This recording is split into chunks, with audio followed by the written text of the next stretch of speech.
Queridos irmãos, queridas irmãs, dando sequência no vídeo, Bem-aventurados os aflitos, motivos de resignação, Evangelho segundo o Espiritismo, capítulo 5º. Nós havíamos parado numa questão, agora vamos dar sequência a outra. O homem que sofre assemelha-se a um devedor de avultada soma, a quem o credor diz: se me pagares hoje mesmo a 100ª parte do teu débito, quitar-te-ei do restante e ficarás livre. Se o não fizeres, atormentar-te-ei até que pagues a última parcela. Esse atormentar-te-ei é a consciência da pessoa, não é o credor, não é aquela pessoa a qual na história aqui está escrito. Muitas pessoas acham que é aquele a qual nós devemos para ele que irá nos atormentar, mas não é. É a nossa consciência. Porque, como eu disse no vídeo anterior, não existe nada melhor que quitar uma dívida. Então, se nós não quitamos, fica aquela atormentação na nossa mente até quitarmos aquele débito. Atormentar-te-ei até que pagues a última parcela. Não se sentiria feliz o devedor por suportar toda espécie de privações para se libertar, pagando apenas a 100ª parte do que deve, em vez de se queixar do seu credor, não ficará agradecido? Isso é muito relativo. Por quê? Por que muito relativo? Porque não vamos pensar que Deus passa a mão na nossa cabeça e ali já elimina todas as nossas dívidas, nossas faltas, que não. Tudo que nós semeamos cresce e a responsabilidade nossa é colher e comer. Então, às vezes, as pessoas, por falta de conhecimento, elas não assimilam estas questões. Então, vejamos o que pode acontecer nesta questão. Como eu já tratei a respeito da questão da geladeira, para simplificar, eu gosto de trabalhar com muitos símbolos. Porque assim a gente aprende mais rápido, mais fácil, a gente consegue assimilar. Porque o nosso cérebro, nós somos assim muito acomodados. Nós não conseguimos fumar, chupar cana, falar em 2 telefones ao mesmo tempo, chupando cana e fumando ao mesmo tempo. Não conseguimos. Então, o que pode acontecer? Nós dividimos uma geladeira em 10 prestações de R$100 cada uma. Só que quando chegamos aqui na Terra, devido ao livre-arbítrio relativo, 2 coisas podem nos acontecer. Ou nos afundamos, que é muito mais provável, né? Porque tudo conspira muito mais as coisas que não prestam, e nós temos mais tendência às coisas que não prestam, né? Então, em vez de nós quitarmos aquela parcela de 100, nós angariamos mais dívidas ainda que nos comprometerá quando retornarmos à pátria espiritual e nos comprometerá em vidas futuras. Mas existe também aqueles seres que com prudência, bom senso e humildade, resignação, né? É o tema de hoje. Ele consegue não só pagar nessa existência uma prestação, como também as 10 prestações.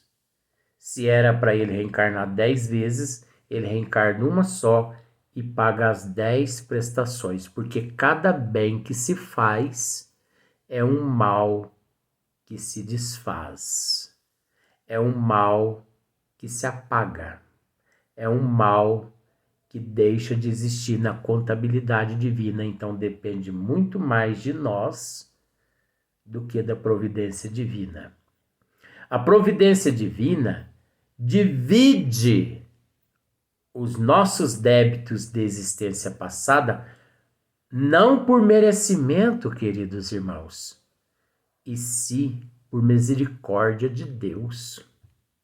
Porque Deus sabe que nós não temos condições de quitar todos os débitos em uma só encarnação ou em uma só reencarnação. Por isso que divide. Mas tem aqueles que se entregam de corpo e alma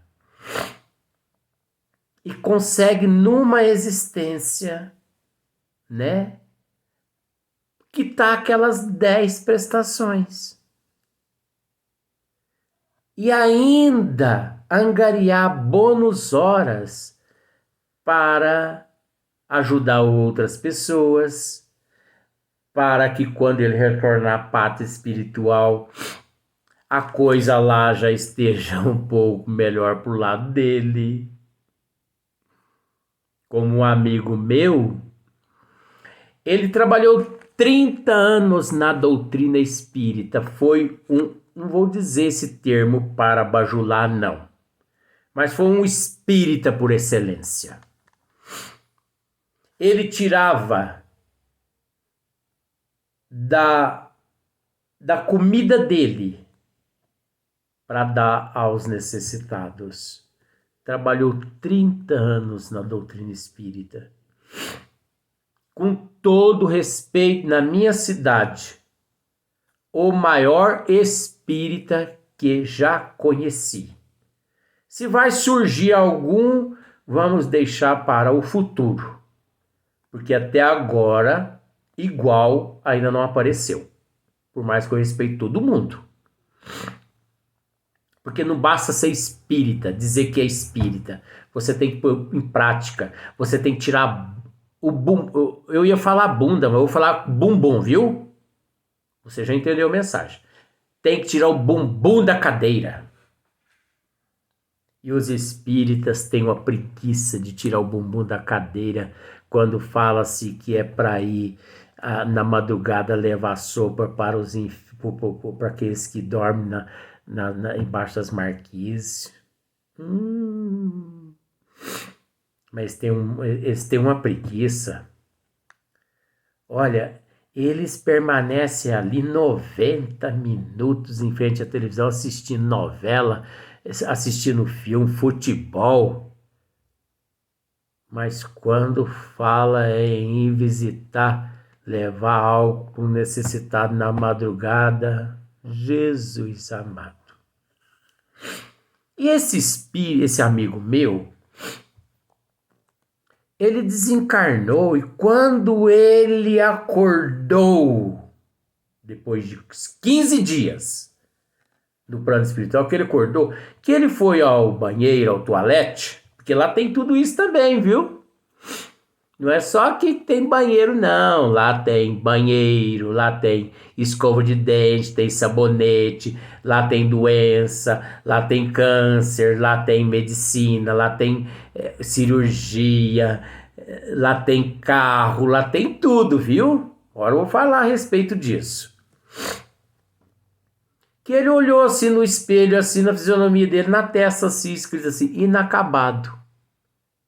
E ele com uma vergonha imensa, ele procurou assim numa gaveta, assim, achou um esparadrapo. E ele pregou o esparadrapo em cima daquela frase. E ele me disse que o que alegrou ele foi que quando ele, caminhando no corredor, para tudo quanto é lado que ele olhava, ele via alguém com esparadrapo na testa. Aí ele imaginava assim, bom, deve ser a frase inacabado. Durante 10 anos ele permaneceu no plano espiritual com esse esparadrapo na testa. Quando foi um belo dia ele acordou, porque lá tem sono também, viu? As pessoas lá trabalham no duro, pega pesado, ninguém descansa lá não. Ninguém vai escovar leão, boca de leão lá não, viu? Ninguém vai descansar na sombra e tomar água de coco não, viu? E ele tomou banho, jantou. Não essa janta aqui da cidade, nossa, né? Bife desse tamanho, gordura até falar chega, sub-zero. Não é isso não. Isso é suicídio. E ele tomou banho, jantou ali frugalmente, dormiu a noite toda. No outro dia, que ele vai ao banheiro. Ia dizer toalete, mas eu vou falar banheiro mesmo. Que ele olha no espelho, já não tinha mais o esparadrapo e nem aquele nome escrito inacabado. Só que antes ele conversando com um amigo dele, alguns 8, 9 anos atrás, antes, né?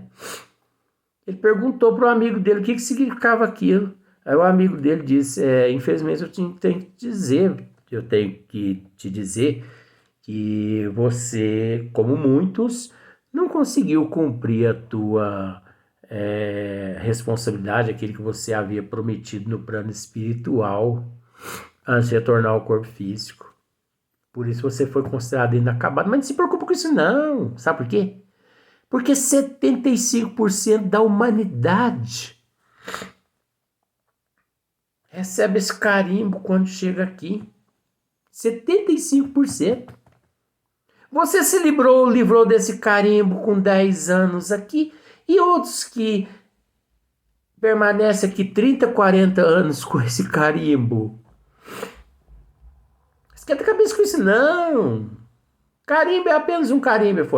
Carimbo pode ser apenas carimbo, mas a consciência pesa. Então, queridos irmãos,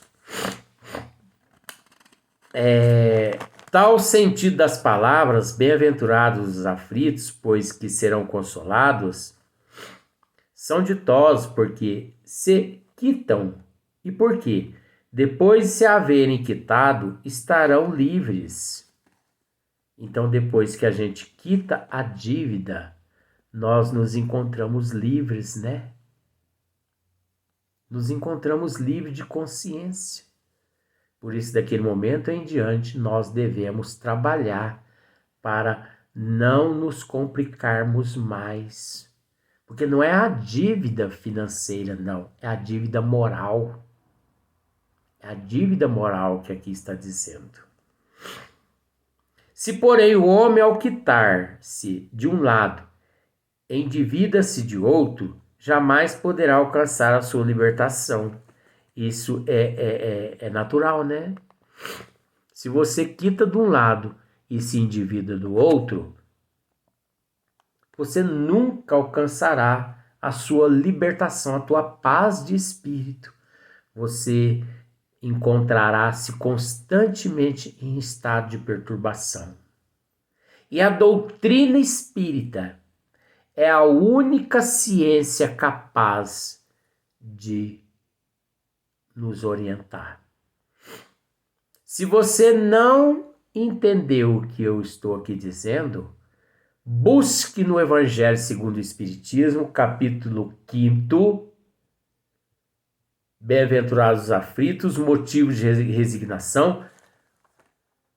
da Federação Espírita Brasileira, mas tradução de Grilhom Ribeiro. De Grilhom Ribeiro. Por favor. Não vai buscando evangelhos de outras editoras e mesmo da Federação Espírita Brasileira de outros tradutores, porque são todos charlatões. São todos mistificadores que mexeram nas obras básicas, em muitas questões. É interessante que tem certos evangelhos que de 400, 500 páginas, eles reduziram para 250, 280 páginas. Quem somos nós para mexer nas obras? Isso é uma pouca vergonha. É lamentável como esses seres se encontram frente a frente com uma responsabilidade tão grande. Por isso que a humanidade é desinformada. Porque você pega uma obra aqui e você estuda aquela obra. É de um tradutor. Você pega a mesma obra de outro tradutor, está dizendo tudo o contrário. Faça uma análise você. Pega uma obra de Francisco Thyssen, uma obra de Grilhom Ribeiro, que foram os melhores tradutores que existiu na Federação Brasileira, e compara com as traduções atuais. Mas isso é obra do anticristo que está infiltrado nessa instituição. Isso é obra do anticristo que está infiltrado nessas outras editoras, que é lamentável. Porque muitas pessoas dizem assim, eu não tenho paciência de ler, de estudar livro grosso. Então as editoras, inspiradas pelas trevas, enxugam os livros para ficar adaptável ao gosto do cliente. Aí satisfaz o cliente e abjura nosso Senhor Jesus Cristo. Você aí, responsável pela editora da Federação Espírita Brasileira, pensa muito bem no que você está fazendo. Departamento gráfico, pensa muito bem no que vocês estão fazendo. Vocês aí das outras editoras, pense muito bem no que vocês estão fazendo. Porque vocês vão responder. E olha que aqui na Terra tem como a gente comprar juízes, tá? Tem como a gente comprar justiça, sabe por quê? Porque a justiça da Terra é capenga. É pobre tanto quanto a humanidade. Mas a justiça de Deus, meu amigo, você não compra não. E lá eu ainda quero ter o prazer de ver você na fila churumingando. Quero ter o prazer não para desforrar, para dizer para você, não te falei? Não. Apenas para poder te abraçar e te dizer, vamos tentar fazer melhor dessa vez? Porque, meu amigo, um dia eu assisti uma entrevista de Francisco Cândido Xavier. A repórter perguntou a ele a seguinte frase, mais ou menos assim: Chico, resume tua existência aqui na Terra.